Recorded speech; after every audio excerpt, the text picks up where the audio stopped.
Next big thing that has been happening in the world of Mormonism is the chapel in Michigan, where a shooter, um, it turns out now, killed 4 people and then lit the church on fire.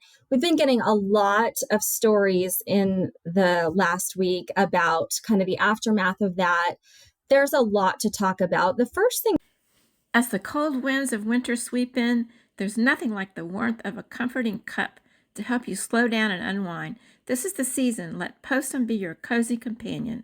Made from roasted grains, Postum is caffeine-free and rich with a smooth roasted flavor. It's the perfect drink for those quiet, chilly mornings. Whether you're curled up with a good book, sharing a laugh with loved ones, or simply watching the snow fall outside, a cup of Postum is the moment you have been waiting for.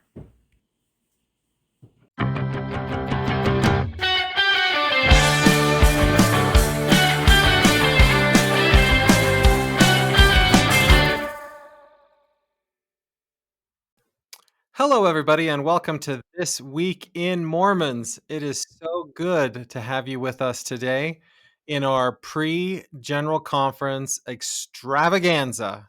oh man, Matt, we have so much to talk about today. I'm pretty excited, Melissa. We're Are you gonna, excited for conference? sure, yeah, I like General Conference. It'll be historic, don't you think? Because we'll have general conference without a presiding prophet. Well, presiding without A first presidency. Correct. Yeah, I mean, I guess it's historic. That happened back in the day, right? Brigham Young led the church as president of the Quorum of the 12 for a while, so... But that's true. It hasn't happened in a while. We haven't had this kind of stuff in a while. But that might make conference way less exciting I because, see. yeah. Well, Well, we can get into it a little bit more later. But Matt, how is life in your world? things are going. I don't know. Things are going well. My life's Uh-huh. awesome. I've got nothing to complain about. Good. I was looking forward to the government shutdown because then I thought I could get into the national parks for free. But Oh, then I found out that it means that my son, who's active duty military, has to go to work for free and that the parks are not free either. So I've got nothing to be excited about right now. Just, I do think that there's a free National Parks Month every year. It might be November. So just hang in there. I know, but in November or whenever it is, the entrance to Yellowstone is closed at that particular time. And I teach, I have to work. So Let's not pretend like you're a great national parks visitor, Matt. no, I really am. I think I've been to more than 75% of every national park. Okay. Well, I'm Yeah, sorry that I doubted you. you know, the last government shutdown that happened in 2018 into 2019, we were going to I think it's called Cabrillo Lighthouse in San Diego. We Okay. were so excited. And then we got there and it was closed because of the shutdown. So Everything I tried to go to was closed during COVID. It feels a lot the same. I think that's a good comparison. Everybody, although in COVID, nobody went to work but still got paid for it. And in the shutdown, That's you have to go to work but don't get paid. that's the world you live in, Matt. That's not the world I live in. In my house, Oh, all 5 people went to work every day. during COVID? Yeah, Oh, man. yeah. That's terrible. Why would they do that to you? I don't know. Some of us are essential, I suppose. Haha, you chose an essential Ah, job. Should have chosen something else to do with your life. you're right. Matt, we have so much to talk about. I'm so excited. This is going to be a great, great podcast. Should we start with the mailbag? Yes, let's start there. So at BFJR said, I have a friend who had state conference last weekend. The visiting authority said that although he could not give specifics lest he be destroyed, there were going to be some major things announced at this conference, and it is not to be missed. Ooh, saucy. Propaganda. It's not, it's maybe it's rumor, but it's not It's totally propaganda. propaganda to get people to pay attention. Do you remember this was in 2020? President Nelson teased like the April 2020 General Conference will be unforgettable. Yeah, And sure, I guess it was because the pandemic hit. And so there was like nobody at General Conference. But all it was they had a video about the restoration and some proclamation. It wasn't an amazing, unforgettable conference. It was unforgettable, Matt. Okay. It was All right. unforgettable. President Nelson, uh, in his first general conference as prophet of the church, did make some pretty big major announcements, as I recall. That is not going to happen. Think about it, Yeah. Melissa. Mhm. This entire general conference has been planned and organized by President Nelson, That's right. who passed away a week before general conference. There's not time for all of these things to happen. Matt, here's what I think. I think President Nelson was getting ill and he thought this might be his last general conference. And so he planned for it to be as explosive as his first. Possibly. And then now we've got President Oaks, who's like, I'm not stepping into that. I'm not doing that. He's not the president yet. That's why he's not going to do anything. Matt, how about this theory? And by the way, I love it when I just get to speculate and you get to shoot me down, but Yeah, it's don't fine. shoot me down. I've heard this from so many people this week. Okay. So clearly, President Nelson, for the past several conferences, has been recording his conference talks, right? He hasn't been well enough to give them in person. Mhm. So people say, yeah, he probably already, before he passed, recorded his general conference talk for the upcoming session. And therefore, whatever things he wanted to announce, he could still announce via video from the grave, if you will. One of our loyal listeners knows the answer to that exact thing and will not let me say anything about it. So all I will say is, wow, wouldn't that be awesome, Melissa? But one of our listeners out there knows the answer, and they're probably listening to you saying, ha ha ha, it's so fun to listen to Melissa make predictions. Well, I don't know what I think on this one. I don't know if I think that they will play it or not because I just don't know. But there are some things that I do feel strongly about Wait. that I would like to predict. I'll go back to that other one. As Okay. a political scientist, Okay, yeah. Give us that perspective. when you're coming in, there's nobody who gives an inauguration speech. Even the first speech, like think about LBJ after John F. Kennedy dies, right? I can't. There's- Yeah, I know nothing about history. LBJ, I barely know what that stands for. Continue. Nobody comes into office and says, I would like to begin by paying tribute to or honoring or whatever to the past. They want to start their own administration. And so Interesting. the reason, in my opinion, that you have because we're having a funeral for President Nelson on Tuesday. So That's why is correct. it that on Wednesday of this week, we had a tribute to President Nelson? Because all of the tribute and whatever to President Nelson happened on Wednesday, general conference, we're moving forward and we're moving on. Okay. Okay, I like what you're saying. I feel like that's a good theory. However, the Salt Lake Tribune did publish an article this week where they said how great of friends President Nelson and President Oaks were. Like they're BFFs forever. Mhm. And that even though President Oaks might want to come in, like you said, fresh face moving forward, maybe he also wants to tribute his really best friend forever, real quick. That's a great idea too. Also, I have this thought. Okay. Did you happen to watch the tribute that they did on Wednesday? I didn't because I was at doing this thing called work all day in the middle of the day. It's on YouTube. So I went on YouTube and I watched it. I mean, I didn't watch the whole thing, but I kind of like fast forward. And then there's this one time where there was this shot. Elder Holland was speaking, right? So they have everybody lined up. It's like a quorum of 14 apostles now, right? So it's Oaks and then Holland and then Eyring and then Uchtdorf. Okay. So Holland is up there speaking, and they do this video shot kind of up from above. And what you can see in this video shot is Elder Holland speaking.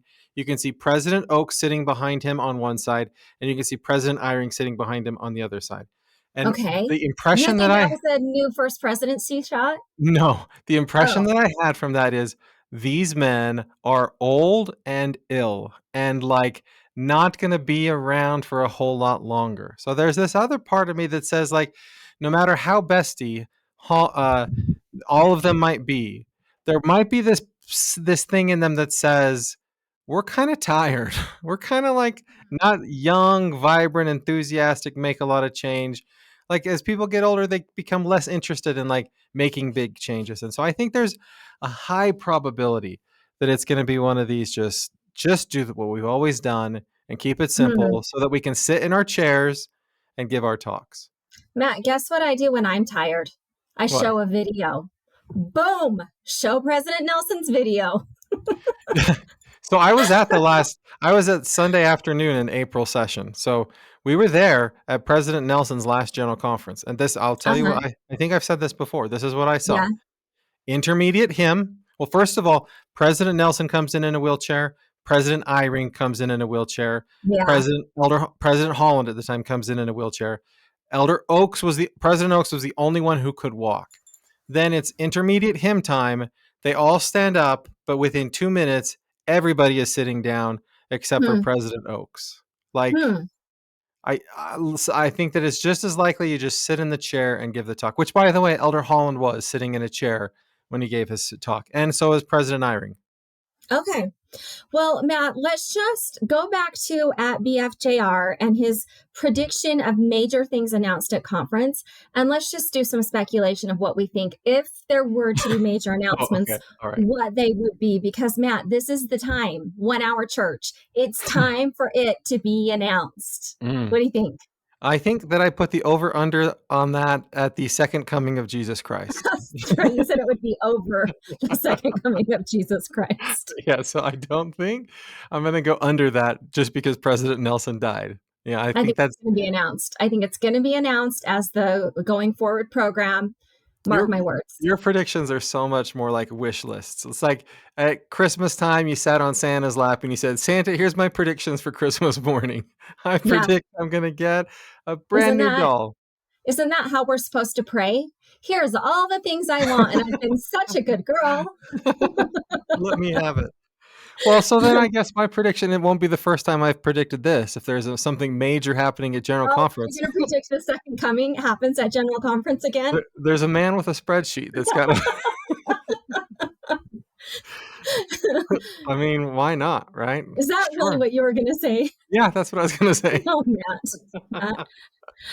Okay, Melissa, how about you're probably not keeping up on things, but not just our church. Many churches predicted that on September 24th of this year would be this Armageddon, right? Or the rapture is what they said. the rapture? You're right. I did wait So- anxiously to be raptured, but it didn't happen. You know, like there's the Gregorian calendar and things like that. It could be 2 weeks off. Like these sorts of things can happen where you have a little bit of a.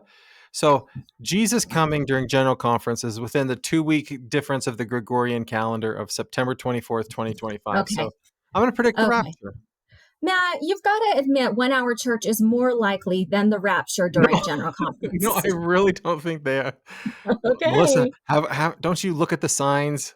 I think that I we're know, really. I don't read the astrology charts. Oh, okay. Well, I could.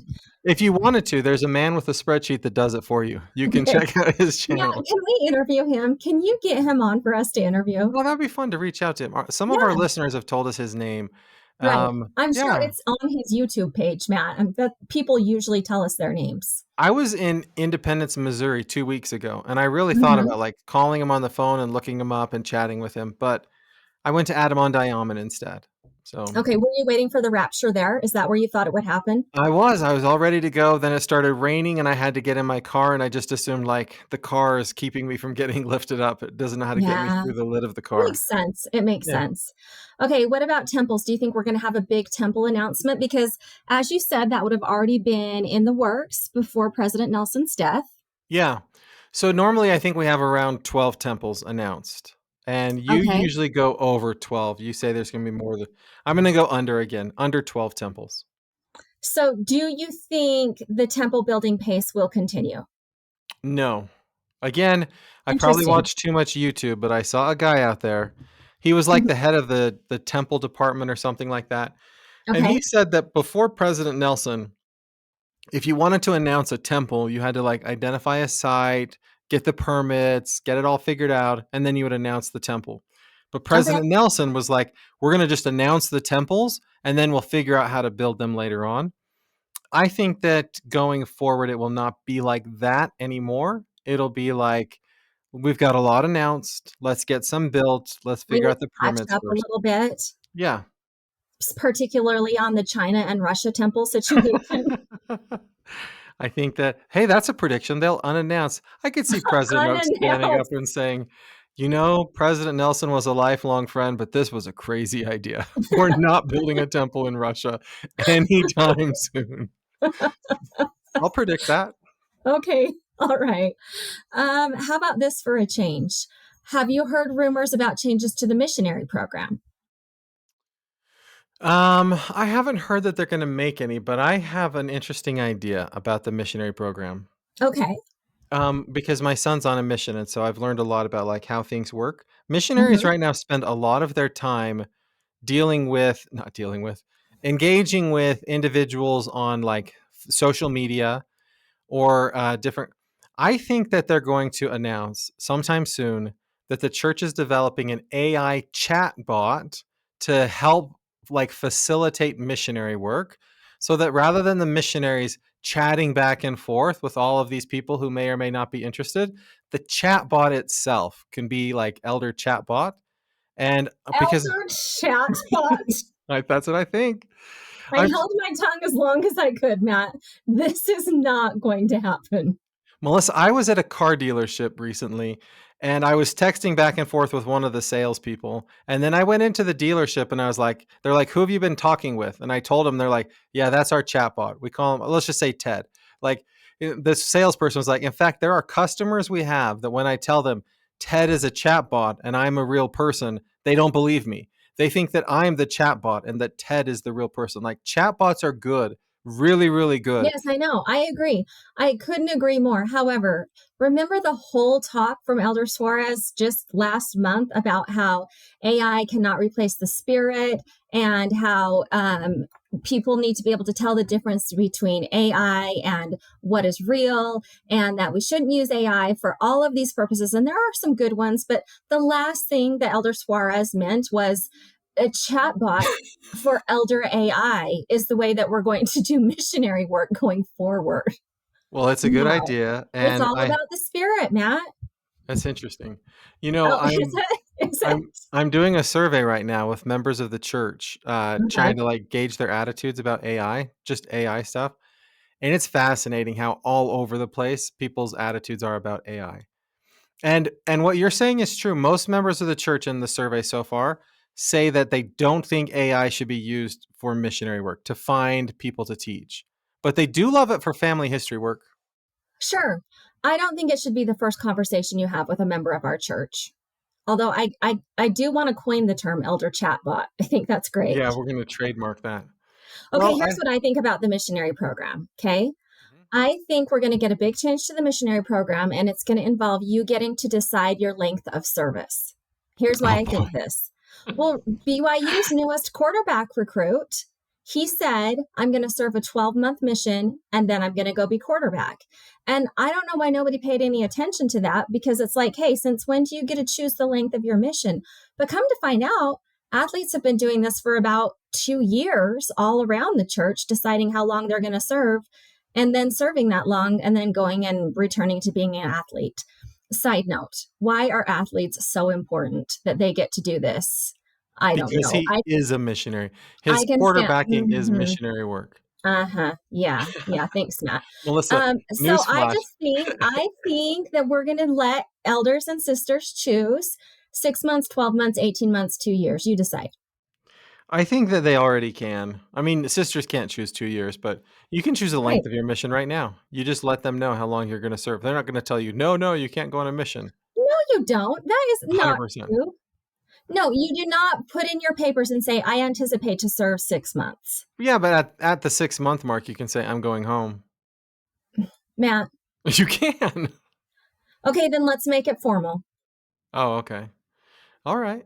Also, I'm happy I to. think it's time to let sisters serve at 18, the same as elders. And I anticipate that change coming this general conference. You have fun predictions. Okay, did you see this story, Melissa, in the Salt Lake Tribune about Lake Powell and all the members of the church that go hang out at Lake Powell on their houseboats? During general conference? Well, this wasn't during general conference, but it was just saying like a lot of members of the church go hang out at Lake Powell on their houseboats. And then I pictured Yeah, in my head, Melissa is always telling us how yeah, she's on her boat during General Conference. yeah. And I wondered, like, should the church, they always say, we'd like to welcome people all over the world. Should they specifically shout out, and all you on your Lake Powell. houseboats at Lake Powell? They should. Yeah, they Yeah. should. I Yeah, imagine there's a absolutely. big congregation, right? Just hanging out. They've got the big TV on the houseboat. They pause Yeah, the slide activity for a little bit to watch General Conference, yeah, and then they're yeah. back in the water. It happens all over Lake Powell, for sure it does. Wow. Um, but that's kind of a dumb prediction, Matt. It's kind of boring. I've Is got a it? better one. I'm Okay. not All right. done. Matt, you think I'm done? I've No, got no. so I many mean, predictions. I just thought I would throw one in. Lake Powell watching shout out? Yeah. Sure. Sure. Okay, how about changes to the family proclamation? It's been how long? How many years that since the family It proclamation was has been passed? 30 years. On September 23rd, it was a 30-year anniversary. How many of the apostles currently were original signers of the family proclamation? Do you know? 3. I Three. do know. And was one of them President Oaks? Oaks, Holland, and Eyring. That's correct. The three most senior, right? Yeah. Do you think we see a change to the family proclamation? I think that it's more likely that we have a birthday cake at General Conference and we blow out 30 candles for the proclamation to the world on the family. The reason I know it's the 30th anniversary is because on September 23rd, the 30th anniversary, both Yeah. Elder Rasband and Elder Gilbert gave devotionals at BYU and Yeah. BYU Idaho celebrating the proclamation. So I think it's unlikely I they love do the that. proclamation. I think the proclamation is fantastic. I also think it needs a revamp. 30 years? Let's revamp. I think it's unlikely that they do that in preparation for a revamp. They're like, those were great talks to celebrate 30 years. Now, here's the changes for the next 30 years. Matt, you're no fun. Every idea I have, you're like, wah, wah. I'm sorry. Mine was pretty good. A birthday cake. They light the candles, they shoot something, and then out pops the proclamation in a giant Okay. banner. What do you think the talks will focus on in General Conference? I think we're going to hear a talk about succession in the first presidency because they'll say that's doctrinally important. Okay. Elder Anderson's talk about abortion sort of surprised me. Yeah. I think everything else is going to be peace, love, Jesus, An elder and then chatbot. that's an announcement. I think Okay. all of the quorum of the 70s, those new ones that speak, that they typically give you a talk about like the first missionary lesson. So we'll get 2 or 3 Uh-huh. first missionary lesson talks. Okay. This is Okay. those are my exciting, wild predictions. Okay. Well, Matt, let's move on to the news then, because Okay. I feel like this week is all big deal stories. So we're not going to play the game big deal, little deal, no deal. We're just going to say that they're big deal. I mean, a lot, there has been a lot happening in the church.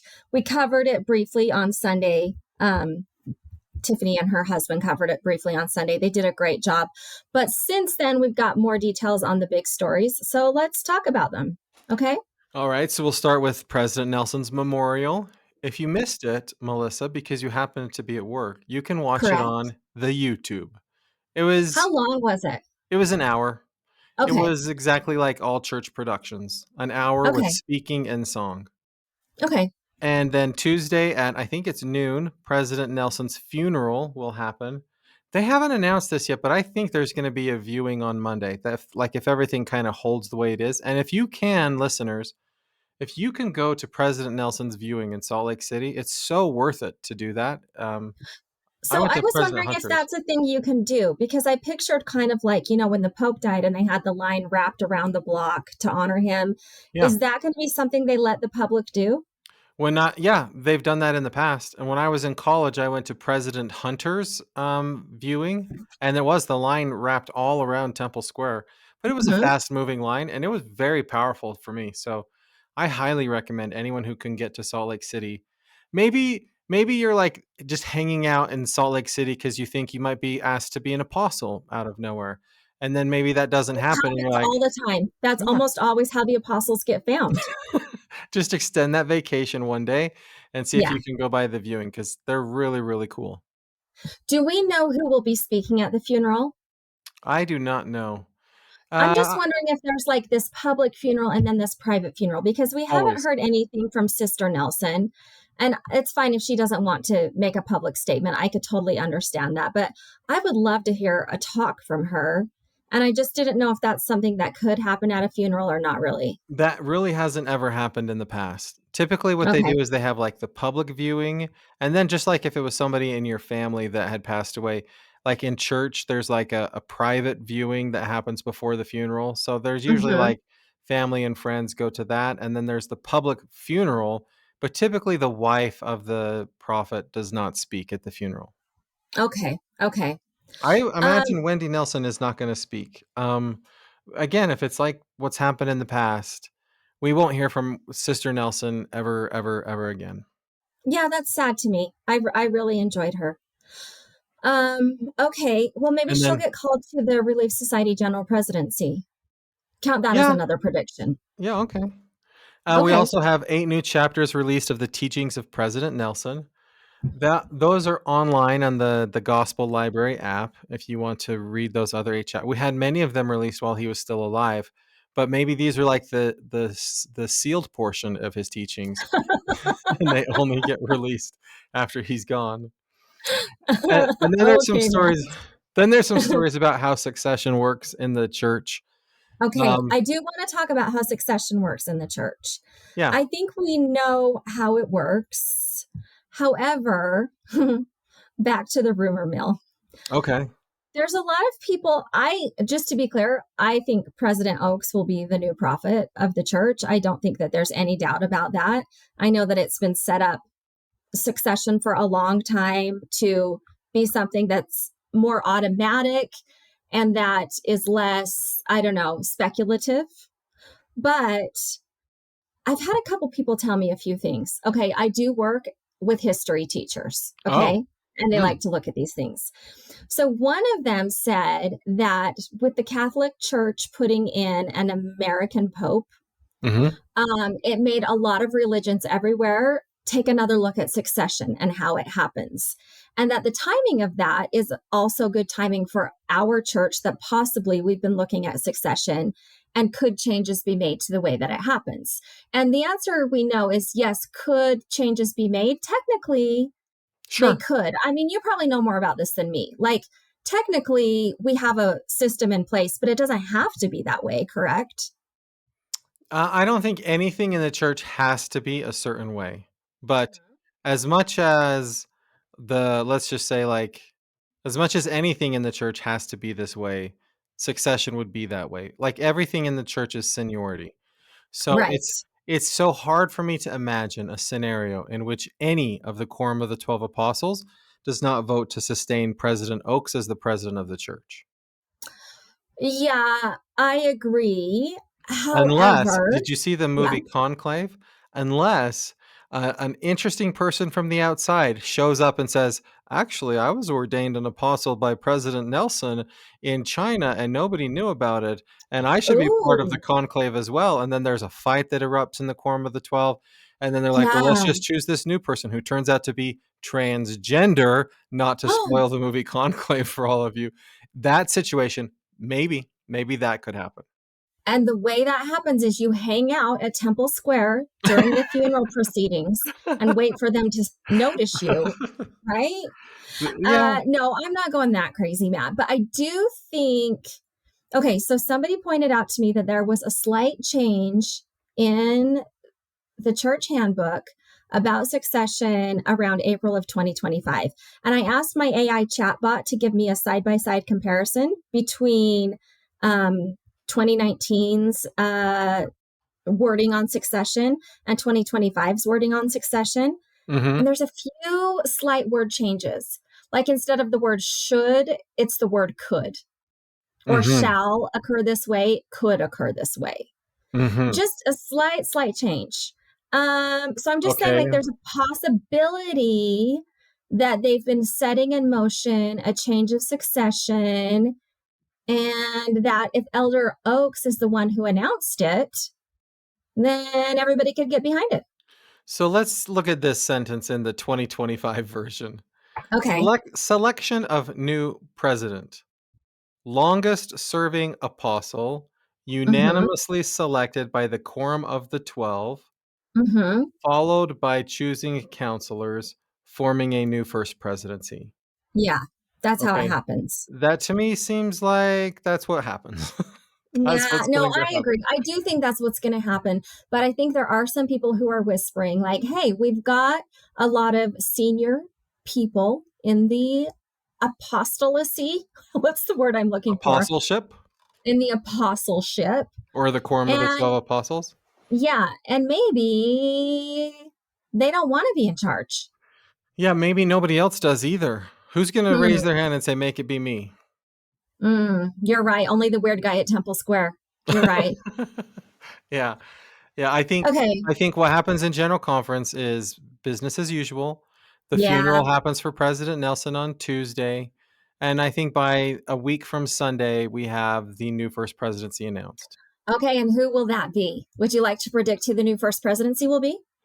Yeah, I'm going to predict that Henry B. Eyring will not be in the new first presidency Oh, interesting. because Okay. because there are things that only the first presidency can do, and so you want somebody who's able to do that stuff without it. Okay, so I think Elder Uchtdorf will be back in the first presidency, Okay. and then it's either going to be, I'm going to say either Bednar or Gong. Interesting. I haven't heard anybody make this particular prediction. Oh, Why do you pick Bednar or Gong? Same thing. They're a little they're bit younger. administrators. Like Bednar was a university Hmm. president, and Gong was a university administrator. So, like, if there's a lot of administrative tasks that need to be done, so choose Okay. people that are good at that sort of thing. Interesting. Okay. So who's up next in succession after Oaks? Isn't it President Holland? Oakes, Holland, Eyring, Uchtdorf, Bednar. So what about putting Holland in because he hasn't been in a first presidency I know, before? but Melissa, he really is not going to be alive for a lot longer. He can. You don't want a first presidency of the three that are next in succession. I mean, whoever God wants is who I want. But just like Right. Right. logistically, it's like the three of them. Not all three of them can stand. Only one of them can stand for an extended period of time. That's not who you say, oh yeah, let's, like, we've got a lot of work to do. Let's find the Hmm. people that are going to be sitting all the time because they can't stand. Do you want to know my husband's hot take? Yeah. He hardly ever has a hot take, so I feel like I should shout him out. He said that President Holland will not be in the first presidency because he's not married. His wife died and he hasn't remarried. Well, Well, look, Elder that's Oaks, they got him a new wife right away. President President Eyring. Nelson. President President, Eyring isn't married. how long has he been unmarried for? Whenever his wife died a couple of years ago. But when he was put in the first presidency, he was Sure, married. sure. Yeah, yeah, Well, so yeah, then they're not going to put him back in because he's not married. yeah. Okay, well, I can say it's because they can't stand, and your husband can say it's because they can't stand being Well, with because another person. listen, when Sister Oak spoke at the YSA conference last Mhm. month, she talked about their first date, and it was basically a setup. Like, this is who you're going to marry. Go meet her with your daughter as the chaperone. Wendy Nelson says the same thing about her setup with President Nelson. It was basically arranged. This is who you're going to marry. They also had a chaperone first date, and they needed to get those two married. Why? Why do they have to be married? I don't know. It just seems like it's a thing in our church.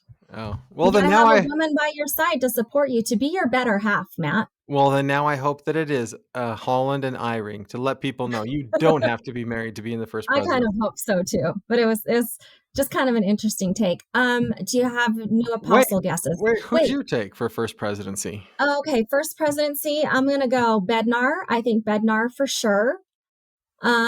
Christofferson. Yeah, I could see that. Yeah. I You know don't who- think Eyring will stay in. I don't, and I also I don't. I wouldn't be sad if it was Eyring and Holland, but I don't think it will be. If I could choose anyone, do you know who I would choose? Who would be my most wanted person? Is it your wife? She can't do it, Matt. Oh, She has to be an apostle. it would be Quentin L. Cook. Oh, tell me more. I just like him. I like his approach to things. I think he's also I just like him. I don't know. There's a I like- song in primary that we used to sing where you like learned the names of all the apostles.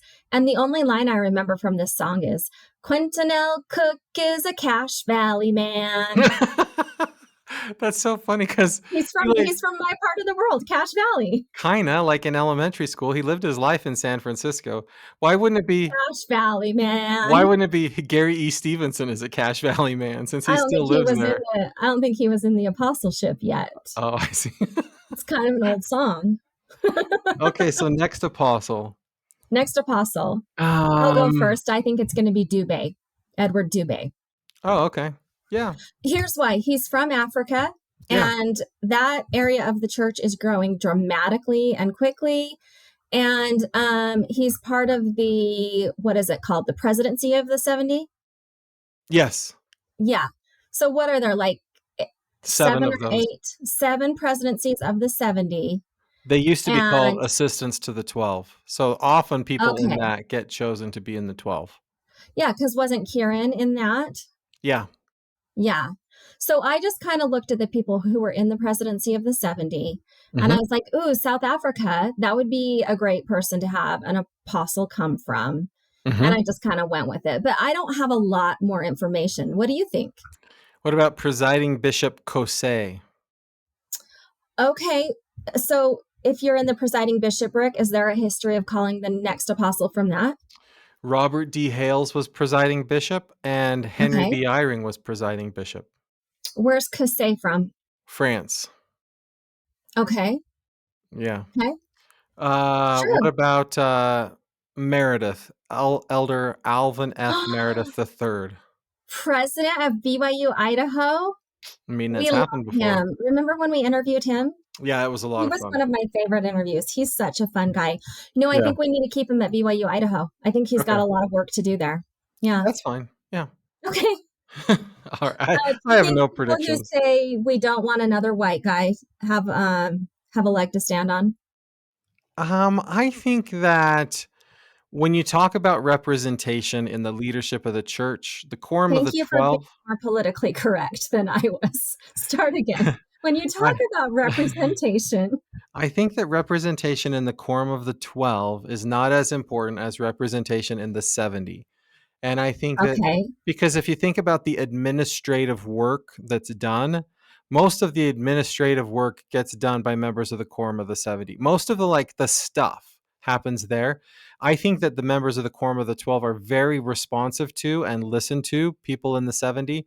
So in my opinion, the fact that we have representation, global representation in the quorum of the 70 is sufficient. And I think that saying we need people in the 12 for all the different nationalities, it doesn't matter. I don't know. I don't know. I understand why people say it, wow. but I'm not one of those that's sympathetic to that argument. Interesting, Matt. That's a very well thought out thought. And it made me think of something else that I want to predict. Okay. I'm swinging wide. Okay. I think the new first presidency is going to include a female. Who's the General Okay. Young Women's president right now? I don't know why I can't think of her Emily name. Bell Freeman. Emily Bell Freeman is going to be second counselor in the first presidency. Representation. Young, can do the work. She listens to this podcast, Melissa, and she's like, I know. okay, this is my last time listening to that podcast.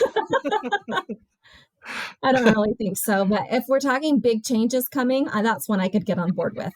You don't have to be sustained as an apostle. You're just serving in the presidency. Do you know Sister Browning is in, I think she's in the primary presidency. I love her so much. She's such a Yeah, great lady. Such a great. We have great female leadership. I'm going to say the same thing. And again, I understand why people don't feel the same, but the women leadership we have in the church are stellar. They're just great. And I think that sometimes if we're like, well, they're only in the primary presidency, it diminishes what they do. And I agree. and I think that in many ways, the leadership in the Relief Society, Young Women's and Primary, they do more work than people who are in the quorum of the 70. Again, the 12 and the first presidency, I understand why that's a little bit different, but How about a crown? Could they start wearing a crown so that they get like the credit they deserve? and a sash that And a says, sash. yeah, But sure. actually, tell me, you do not have to be an apostle to serve in the first presidency? That's actually not a rule, right? They can call anyone to either of them. Yeah. Okay. You do have to be a priesthood holder, Melissa. You do Yes, have to. I know. That is Okay. true. Just Okay. making sure. Okay, thanks. You just wanted to see where I was at. Okay. Yeah. Let's move on to the next big shooting. Obviously, the next big thing that has been happening in the world of Mormonism is the chapel in Michigan, where a shooter, um, it turns out now, killed 4 people and then lit the church on fire. We've been getting a lot of stories in the last week about kind of the aftermath of that. There's a lot to talk about. The first thing that I wanted to talk about was, did you see the bishop of that ward put out a statement on all the social medias? No. What did he say? His name was Bishop Jeffrey Schwab. He said, thank you for praying for us. Thank you for reaching out to us. It's been really hard. And we believe in Jesus Christ. We believe that through him we will find peace. And it might not be tomorrow, but it will come in the future. And basically he just said, thank you. And we're going to be okay. Yeah, it was That's really good. beautiful though. And I mean, this is like, he's just such a regular looking guy, he's Yeah. just the bishop of the ward that this terrible thing happened at. And I'm sure he was just kind of like, I don't want to be in the spotlight. I don't want us to be the face of this, but just want you guys to know that we're going to be okay. And that we have a savior. And that's the reason we're going to be okay. It was really, really nice. Good for him. That's a Yeah, very, I very, very agree. hard I job. thought it was really cool of him to do. The second thing that happened on social media is Elder Oaks posted, I guess he didn't post as the prophet, but usually the post that we get from the church, the response from the church comes from like the newsroom, right? Like the Mhm. public affairs department. And this came straight from President Oaks. And I thought that was notable and important. He calls himself president of the Quorum of the 12 Apostles. And he is. Yeah. Yeah. But do you know what I mean? It's not from the newsroom. It's from Yeah. President Oaks. Yeah, with the Charlie Kirk shooting, there was first one in the newsroom and then 2 days later, one from the first presidency. So I Mhm. think in this particular case, President Oaks just wanted to be the only voice speaking for the church. I think it was nice. And yeah, it was quite long. And again, it focused on the Savior and it focused on supporting each other, and prayers and all of that. I thought it was nice. Elder and Sister Bednar did go to Michigan to visit with the saints there. There's a couple of stories about that listeners you can click on in the show notes. But they just said how impressed they were with the people there and how they're handling the situation. There's some really interesting pictures of them, Elder and Sister Bednar, just standing outside of the burned down chapel, just hugging each other. And I mean, it's a terrible thing, but yeah, they gave a devotional to the saints there. I thought it was That's interesting good. that they I like sent them that. out. Yeah. Yeah, I think that's good. My favorite story, Matt, and I don't know, there's a lot of links on this one, but Matt, did you hear about how the members of the ward there in Michigan started a GoFundMe for the shooter's family? Wow. It was, Wow. these stories actually brought me to tears, and I never cry. But Yeah, you Matt, don't. so I guess I don't know exactly how much we actually know about this, but when they were trying to look at the shooter and say, like, what were his motives for attacking an LDS congregation, they did talk about how his life had been difficult because he had a sick child. And the members of this ward were like, well, let's raise money for him to pay off his medical debts for his child. I mean, that is amazing. But to me, what was more amazing is the news has posted in this GoFundMe. So when you donate to a GoFundMe, you can leave a comment, right? And a lot of the donations were anonymous and the comments were from ward members. And they just said the most sweet and humble things. They said things like, you are welcome in our community. We know that this is difficult for you too. We know that you're struggling. This wasn't your fault.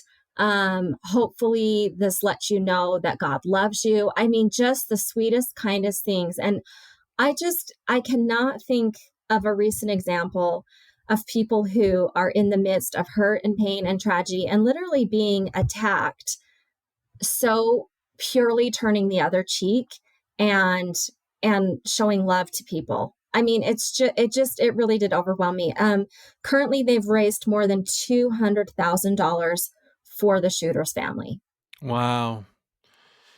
Yeah, that's one of the things, right? There's a number of things that make me really proud to be a member of our church, but that's one of them. Like we have such great members of the church, and Yeah. they show it not just when times are good; they show it when times are bad.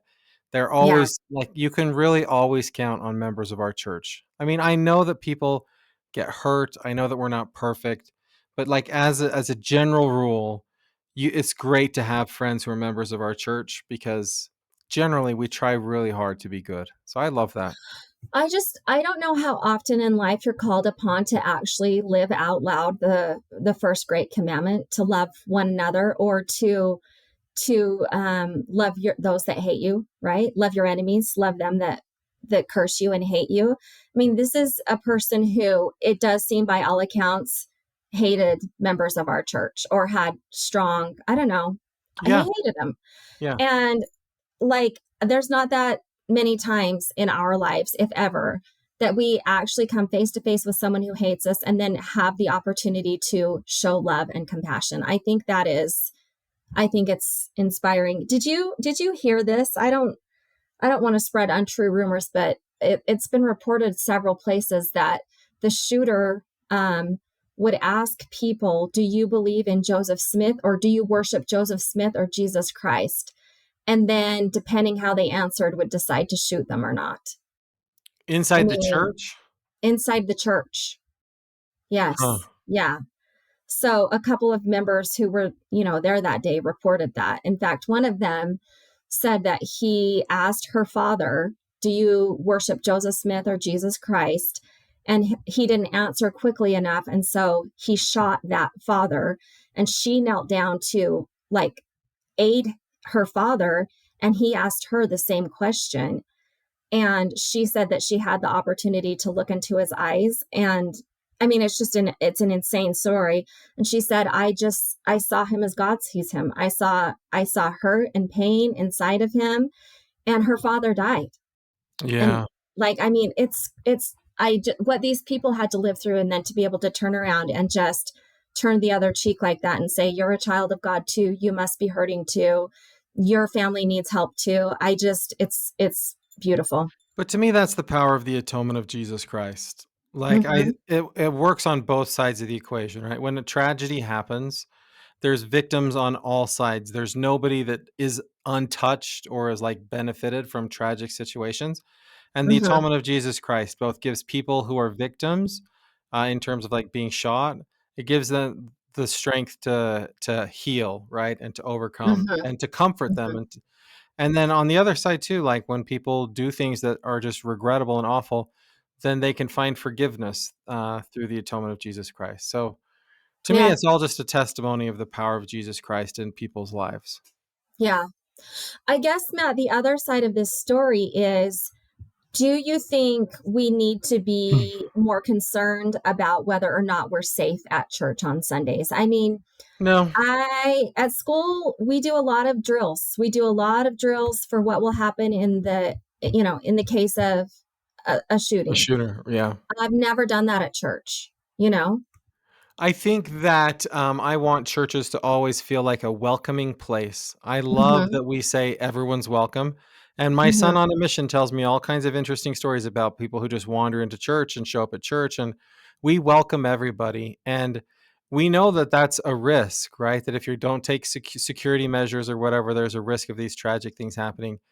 I Yeah. I just want to err on the side of we're always a welcoming place where everybody's welcome, and we're just going to say that these things probably aren't going to happen that often. And if they do, Yeah. like if it starts to happen with greater frequency, then maybe. But I would kind of want to err on the side of saying this is an isolated incident that's probably not going to happen again. And so let's just keep church a welcoming and open place. I mean, I agree. And in general, I'm not a person who lives in fear or who worries about what might happen. Although I want to recognize that there are people who do. One of a deputy that I know, he was talking about how in church in Cache Valley, where I live, he was sitting in church one week, and yeah, a stranger walked into the chapel in the middle of sacrament meeting, walked right up to the front to the stand and wanted to bear his testimony. It happened to be a fast Sunday, but he hadn't been sitting in church and he wasn't like a normal member of the congregation. And this deputy's response was, I don't know why when something like that happens, everybody doesn't drop to the ground and take cover. Like, that's not something that you should just be like, oh, okay, yeah, we're probably fine. And he said the same thing about the Michigan shooting. He said, when that man drove into the building with his truck, what people did is run outside and say, oh, are you okay? Can I help you? Because that's how we respond. He's like, they should have been trained. Like, that's not how you respond. That's not the safest thing to do. I just think it's I don't want to change that about this. I want us to stay that way. Yeah. I want us to always go and try and help whoever it is first. And then, I don't want to change that about us.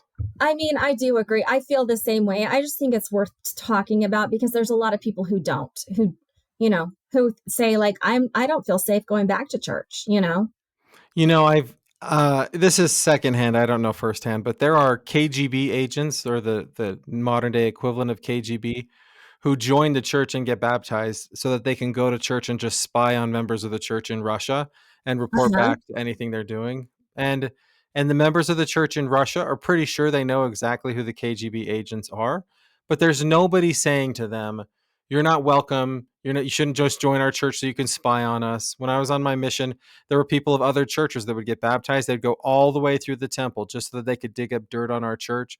We were never like, don't join our church. You're not welcome here. We think you're a spy.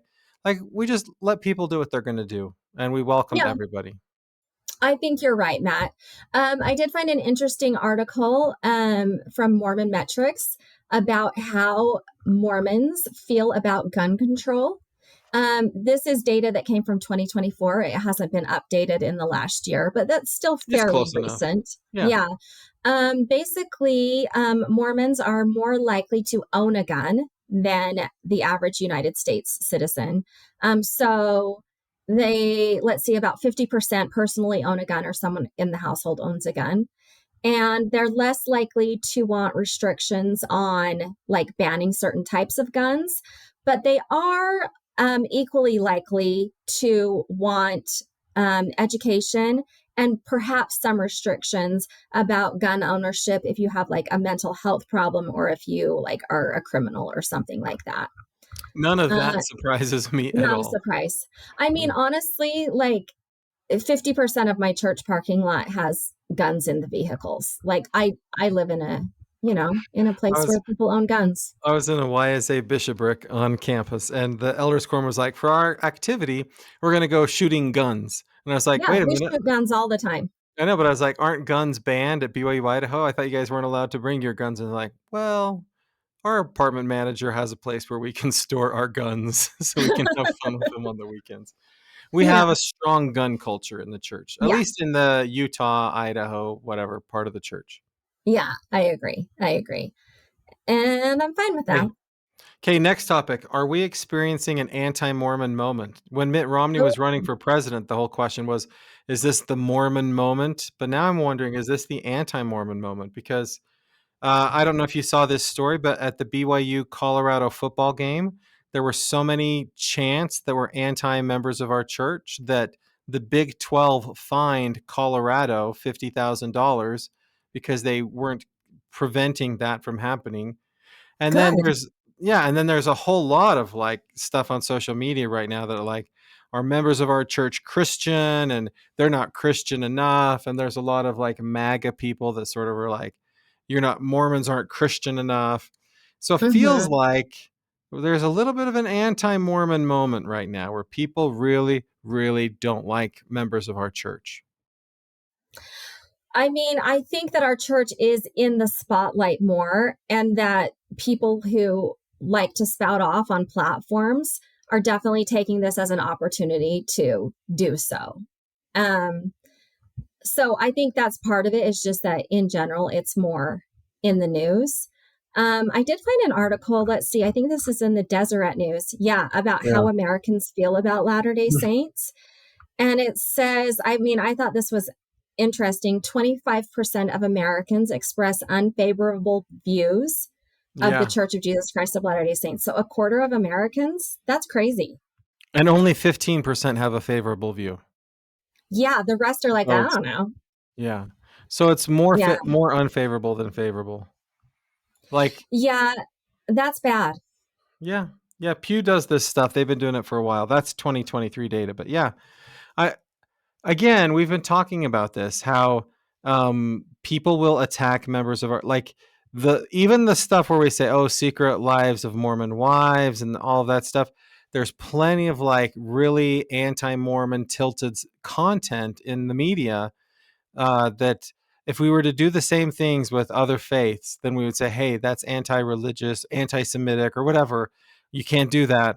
We seem to be on the list of churches where Americans broadly don't have a big problem with people saying horrible things about us.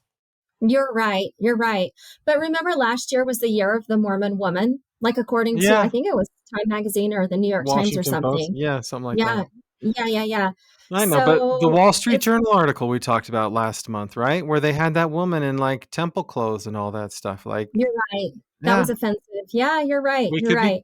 maybe the year of the Mormon woman was like a precursor to the anti-Mormon year. Maybe. I hope not. I hope that stories like the ones about the ward members raising money for basically their enemies, I hope stories like that can be more widely spread in the news and show a positive image. Yeah. Yeah, it's interesting. Okay, one more big story, Matt. Okay, the twin sisters talked about the new garments last week, about how everybody wants them and nobody can get them. I can confirm. I've checked the LDS store website several times this month because in anticipation of getting the new garments, they're not available yet. Okay. Everybody wants them. Um, I don't. but I just wanted to tell you this, an LDS apostle made a statement about the new temple garments. Which Okay. apostle? Which This apostle? is Hold what on. he said. He said, lengthening or shortening of the sleeve is not a change, really. It is just a minor thing in line with our needs, especially in the summertime. But that does not make any difference to the garment itself. It is a covering for the body, representing the covenants I have made. There have been no changes in the ideas. Mm-hmm. Which apostle said it? Well, I looked it up, so now I know. It's old It was school. Old it was John school. A. Widstow in 1934. Yeah, He this said was that your. in 1934, when the sleeves were shortened from the wrist to the elbow. But Oh I think man. it's valid. There have been no changes in the ideas. I'm Listen, just so not the target audience for these discussions. I don't understand it at all. I would like garments that go to my wrists and to my ankles. I think that that's the most appropriate, comfortable, beautiful, warm thing we could possibly do. what I would like is for people to understand that the garments are not about what you wear. They're about the covenants that you make with Heavenly Father. They're a reminder of the covenants. And I would just like people to remember that. And I want everybody to not be as excited like you are, because then they won't break the website and I will be able to get the garments that I want. And Yeah, so, this happened during the pandemic too. Like yeah. people, I think it was when my daughter was going on a mission or my Mhm. nephew. Like you really could not buy temple garments because they just weren't available. And so, Yeah.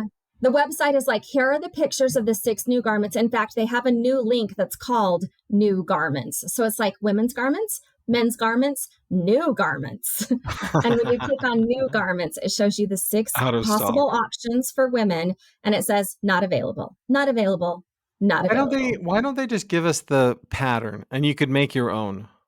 Great. Yeah, I don't know. Like that would be like a great young women's fundraiser, making garments, making new garments.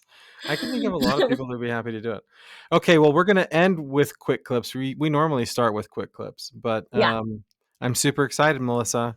This Uh-huh. is the happy news. So there was a lot Okay. of sad news on Sunday, so much so that we did a special episode to discuss the sad news, but nobody mentioned the happy thing that happened on Sunday. Oh, okay. What was it? Jackson Dart made his NFL debut and was, now I know you love Russell Wilson. It was a bad I day do. for Russell Wilson, but a great day for Jackson Dart. The Giants won their first game, and he's a wonderful member of our church. And just Wait, like, did he start? yeah, He he's started? he started for the New York Giants against the Chargers. Everybody expected the Giants to lose because their rookie was starting, and yet he pulled off a win. The New York Giants, completely defeated, had never won a game, beat the Chargers, who were undefeated at that point, showing the world members of our church can play quarterback in the NFL. That's amazing. You told me a few months ago to remember his name, and I have remembered his name. And so I knew what this story was about, and I'm very proud of Brother Dart. Can you confirm whether Brother Dart is going to be active? Because we've had a few Zach BYU Wilson. quarterbacks who haven't been. Yeah, by all accounts, Jackson Dart is an active member of the church, lives his faith, proud of his faith. I'm going to That's try great. and get him one of those Stripling Warriors Mama's Boys t-shirts.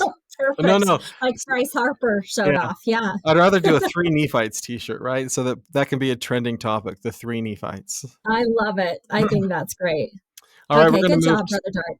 We're going to move to this week in Mormon history. Now, Melissa tried to do an end around by talking about some quote from some apostle from 100 years ago about garments. But this is the legit. I'm going to count. Okay. I'm going to start the furthest back and move to the most recent, which was 110 Okay. years ago. Okay. 135 years ago, October 2nd, 1890, the Quorum of the 12 Apostles in the First Presidency unanimously endorsed President Woodruff's manifesto against new plural marriages. They then discussed how to advise members facing legal charges. The leaders unanimously decided to quietly discourage members from promising the court to obey the anti-polygamy laws and simultaneously seek negotiations with the government to secure an arrangement for the care of existing plural families. Ooh, that was a lot of words. What does it mean? It means that this week is when the First Presidency agreed to the manifesto, and then a couple days later it was read in General Conference, and the membership of the church unanimously sustained the manifesto. So the official end of polygamy was 135 years ago. Now, Matt, I listened to your other podcast. Oh, yeah. Remind the listeners about this podcast. The Latter-day Lens. Latter-day Lens. It's a great podcast. But I listened to this week's episode, and it seemed to me that you were pushing a theory that polygamy could be brought back. No, I don't think polygamy will be brought back. But I wondered, as the American public becomes more accepting of polygamy as a lifestyle, I wondered if members of the church will start pressuring the church to bring back plural marriage, because you can read in the Doctrine and Covenants about it. And so, right? Because the answer is no, Matt. Nobody wants this. Okay. I mean, I don't either. But I know. I wouldn't say nobody, because I saw Sister Wives on TV. Somebody wants it. That's true. Anyways, listeners, you could check out Matt's other podcast, The Latter-day Lens, for more invigorating topics. That was a really bad advertisement for that podcast, because that's not generally what we talk about. But yeah, it's true. It's a lot of you fun. Also talked a lot about Taylor Swift, so it's wide ranging. Yeah. Tomorrow, Melissa. Tomorrow, her new album comes out. I'm super excited. I know. I can't wait. And did you know the Pet Shop Boys have a new album? No, I didn't. Okay. 150. Speaking of ancient history, have you heard of the Pet Shop Boys? 115 years ago, the first anti-Mormon film, Victims of the Mormons, opens in Copenhagen, Denmark. The film goes into international distribution, is publicly condemned by Apostle David O. McKay at the next General Conference. It is the target of the first censorship effort led by the Utah governor, William Spry, who was a member of the church. Interesting. 115 years ago. Anti-Mormon movies as old as 115 years. David O. McKay speaks out against it, much like we got a speaking out against reality shows like Secret Lives of Mormon Wives, which then threw them into mass popularity. Who spoke out against that show? Well, not that show specifically, but remember when that show came out, there was that show and one other, and the church came out and said, hey, be careful what you watch. These people don't actually represent our church. Oh, yeah. There was the Bad Mormon Woman on That's right. Secret Housewives or the Real Housewives. Yeah. Okay, 110 years ago, this one will be near and dear to your heart. This is 1915. Okay. The first college classes were taught at Rick's College, which had been Rick's Academy. Oh, really? 110 years ago. 110. And Feels like just yesterday. BYU Idaho was created just 25 years ago. So, Oh, really? That's all. That's yeah. crazy. Hey, Yes. we would like to thank all of you for listening to this podcast. If you would like to, we encourage you to pull out our predictions with your own spreadsheet during General Conference and keep track of who was right and who was Make wrong. a little bingo card. See what happens. Yeah. You can also subscribe on YouTube. Sometimes we get a ton of listeners on YouTube and comment on the podcast. You can send us an email at contact@thisweekinmormons.com, or you can put a comment on the YouTube and we'll read it on the podcast. So just thank you for listening to the ever imitated, never duplicated, original, I'm going to call it Mormon news podcast because President Nelson's gone, so I can say Mormon again. Is that right? Just kidding. Have a great General Conference, everybody.